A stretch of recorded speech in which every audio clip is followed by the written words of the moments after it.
உங்கள் சத்யாவில் இப்பொழுது ஆடி அதிரடி தள்ளுபடி. அண்மை செய்தி. சேலம் நகராட்சியில் தூய்மை பணியாளர்கள் போராட்டம் நடத்தக்கூடாது என்று நிபந்தனை இருக்கிறது.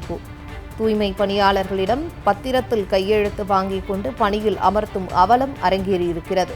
துறையூரைச் சேர்ந்த தனியார் ஒப்பந்த நிறுவனமான SR என்டர்பிரைசஸ் நிறுவனம் சார்பில் பணியாளர்கள் தேர்வு நடைபெற்று வருகிறது.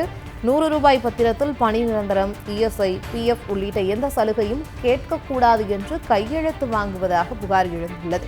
தனியார் நிறுவனம் மற்றும் மேற்பார்வையாளர் மீதும் உடனடியாக உரிய நடவடிக்கை எடுக்குமாறு தொழிற்சங்கங்கள் வலியுறுத்தியுள்ளன. சேலம் நகராட்சியின் தூய்மை பணியாளர்கள் போராட்டம் நடத்தக்கூடாது என்று நிபந்தனை விதிக்கப்பட்டு தூய்மை பணியாளர்களிடம் பத்திரத்தில் கையெழுத்து வாங்கிக் கொண்டு பணியில் அமர்த்தும் அவலம் அரங்கேறியிருக்கிறது.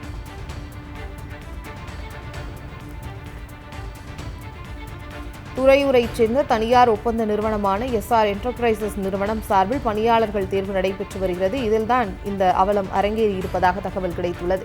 இதுகுறித்த கூடுதல் தகவல்களை வழங்குவதற்காக சேலம் செய்தியாளர் சக்திவேல் இணைப்பில் இருக்கிறார். வணக்கம் சக்திவேல், உங்களுடைய முழு விவரங்கள். வணக்கம் பவித்ரா. தமிழகம் முழுவதும் தூய்மை பணியை தனியாருக்கு விடுவதாக தாவேக அரசு எடுத்த முடிவுக்கு எதிராக தமிழகம் முழுவதும் தூய்மை பணியாளர்கள் தொடர்ந்து போராட்டத்தில் ஈடுபட்டு வருகின்றனர். இது ஒரு பெரும் சர்ச்சையை ஏற்படுத்திய நிலையில் இது மேலும் ஒரு சர்ச்சையாக தற்போது சேலம் மாவட்டம் ஆத்தூர் நகராட்சியில் தனியார் பங்களிப்புடன் நடைபெறுகின்ற தூய்மை பணிக்கு ஆட்கள் சேர்வு பணி நடைபெற்றுக் கொண்டிருக்கிறது.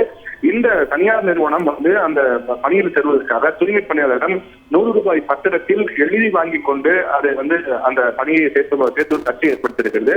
அந்த ₹100 பத்திரத்தில் தங்களுடைய அடிப்படை தேவையை வேண்டி நாங்கள் போராட்டம் நடத்த மாட்டோம், அரசாங்கம் வழங்கக்கூடிய ESI, PF போன்ற எந்த சலுகைகளும் நாங்கள் பெறமாட்டோம் என்று எழுதி வாங்கி அவர்களுடைய பணியில் அமர்த்துவதாக குற்றச்சாட்டு எழுந்துள்ளது. இது தொடர்பான அந்த பத்திரமும் தற்போது சமூக வலைதளங்களில் வேகமாக பரவி வருகிறது.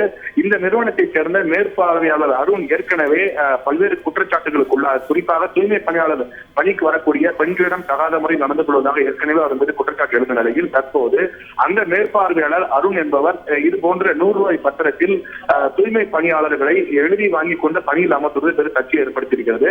இது போன்ற அடிப்படை தேவைக்கு கூட செல்லக்கூடாது என்ற ஒரு நிபந்தனையுடன் தூய்மை பணியாளர் நியமிப்பதை கண்டிக்க வேண்டும். அந்த தனியார் நிறுவனத்தின் மீதும் தனியார் மேற்பார்வையாளர் மீது நடவடிக்கை எடுக்க வேண்டும் என்று பல்வேறு தொழிற்சங்கங்களும் தற்போது கோரிக்கை விடுத்து வருகின்றனர்.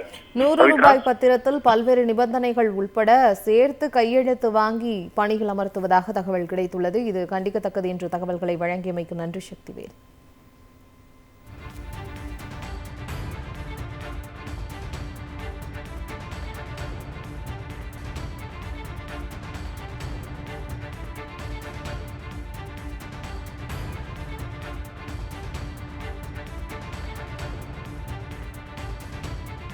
உங்கள் சத்யாவில் இப்பொழுது ஆடி அதிரடி தள்ளுபடி.